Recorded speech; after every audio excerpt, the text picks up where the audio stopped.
things like that just don't fit in anywhere. We are going to go with the random things. And this is the intro. It's crazy. Welcome, ladies and gentlemen, to Chat with Joan Lady. I went for a walk this morning and I was listening to an audio. It was someone basically praying for me, so that's the music that I chose for my walk. And then I just sat somewhere and started blabbering to the camera, and I realized I could actually use these very yappy sessions because I was trying to see where a lifestyle vlog I could fit it in, but I realized things like that just don't fit in anywhere. And I had already started planning something on my YouTube along the lines of like faith series, having me sort of like sit down and just yap. And I was still questioning really if I was ready for that. So I'm going to share that clip here, and we're going to be calling this, I don't know if the series or diaries, really. I don't know how often they'll come on, but we shall be calling them Chat with Joan Ladies. So you'll be hearing me sort of like just yap about things that I am passionate about things I am thinking about things I'm contemplating. So I just thought I would give you guys an introduction.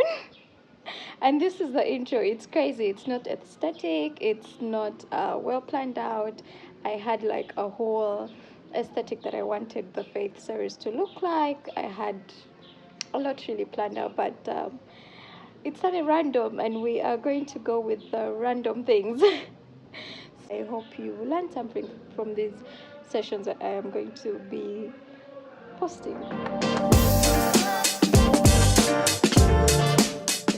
Since I joined Fanero, I've always had someone leave for me sort of like a prayer in a voice note form, or call me up at like 1 a.m. or my birthday morning and just pray over my life, regardless of the community or the team that I've been serving with. There's always been someone. God has designed it in a way that I always wake up to a birthday prayer or a birthday message. Now, my birthday was last week, part 1, a very busy week. I still can't comprehend that my birthday passed. Like, I haven't done nothing. One of the things that I want to do, obviously, which is next month, is to go to like Dearest. They have an evening thing where they usually have the whole traditional dances and blah blah blah blah. I went for it once, but I want to go again, and that will be my birthday special. But I'm planning it next month though. But anyway, last week but 1, when it was my birthday, my TL and a very dear friend of mine left for me an audio, and it has all these prayers. I've been listening to it every day since then, and y'all, my future is so bright.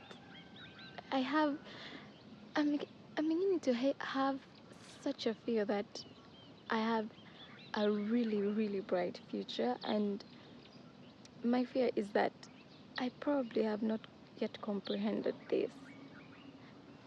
Not even the fact that I am greatness itself, and it scares me a little.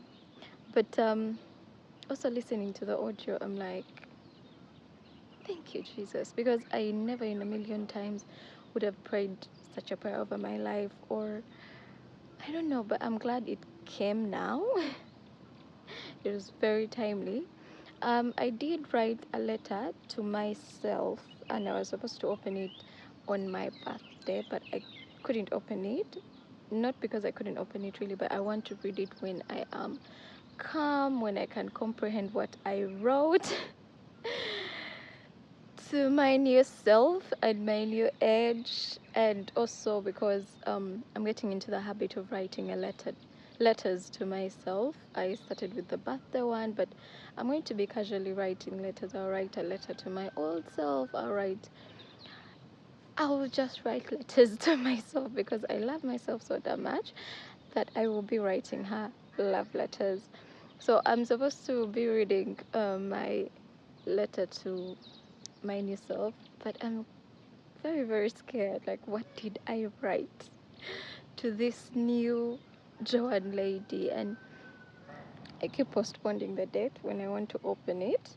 And I think I'm just going to open it when I move out. I'm going to move out in like a couple of weeks. So I think probably on the day, or maybe once I've like settled, I'll probably open it and read it, and then maybe do the due diligence of writing to my future self. But it's very, very, I think for me, the lesson here is that it's very, very important to write down things.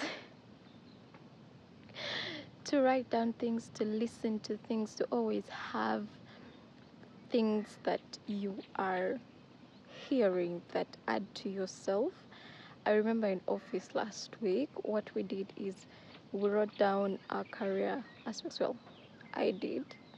The others are just the others are just following it as an example. But what I did is I wrote down my career expectations of I hope to be a doctor in a couple of years. I want to do my PhD in about 9 or 10 years.